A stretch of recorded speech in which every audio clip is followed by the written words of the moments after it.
5-6 દિવસની મહેનત બાદ કરી વાર્યું ટ્રેક્ટર ચાલુ, હાથમાં ગરી ગયું દાંતેડું। ચાલો મિત્રો, તો કાલે આપણે ટ્રેક્ટર નો સામાન આવી ગયો હતો ને આજે કરવાનું છે ટ્રેક્ટર ચાલુ।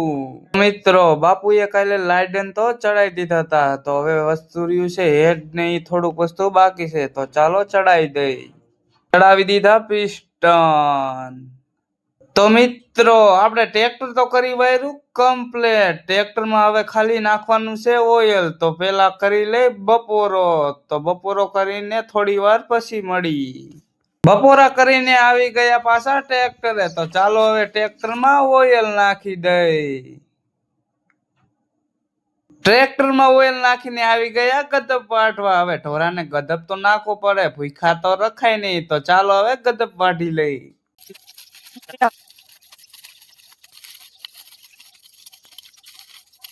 100 ની સ્પીડ માં વાઢી લીધો ગદબ। તો ચાલો હવે ઢોરાને નાખી દે। અહીંયા થોડુંક લાગી ગયું દાંતેડું, કાંઈ વાંધો નહીં, મરદ ને કાંઈ ન થાય। ઢોરાને ગદબ નાખીને લઈ લીધો પટો, તો ચાલો હવે ટ્રેક્ટર ચાલુ કરી। પટો લઈને બાંધી દીધો એક બાજુ આપડા આઈસર ને એક બાજુ મહિન્દ્રા ને, તો ચાલો હવે ખેંચીને ચાલુ કરી। ફાઇનલી મિત્રો, થોડા સમય બાદ થઈ ગયું ટ્રેક્ટર ચાલુ। તો હવે બોલાવશે ટ્રેક્ટર બાકાજી કી। તો મિત્રો, ટ્રેક્ટર તો થઈ ગયું ચાલુ, હવે થોડુંક રાઉસ કરવું જશે। આ ઓલા ધુવાણા નીકળે ને એ ધુવાણા બંધ થઈ જાય, બાકી અવાજ થઈ ગયો એક નંબર, તમે સાંભળો।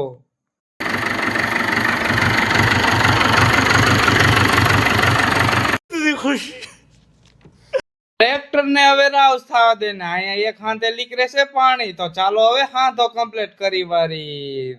મારા રૂગડા મેલા થઈ ગયા છે, નાવું જીશે હવે તો ભૂત જેવો થઈ ગયો। હાંધો કરી વાયરો કમ્પ્લેટ ને, ચાલો હવે હું નાઈ લઉં, મળું નાઈ ને। તો ફાઇનલી મિત્રો, હું થઈ ગયો નાઈ ને કમ્પ્લેટ। તો હવે આ બ્લોગ ને હવે અહીંયા જ એન્ડ કરું। તમને મારો મિની બ્લોગ સારો લાગ્યો તો લાઈક કરતા જાજો।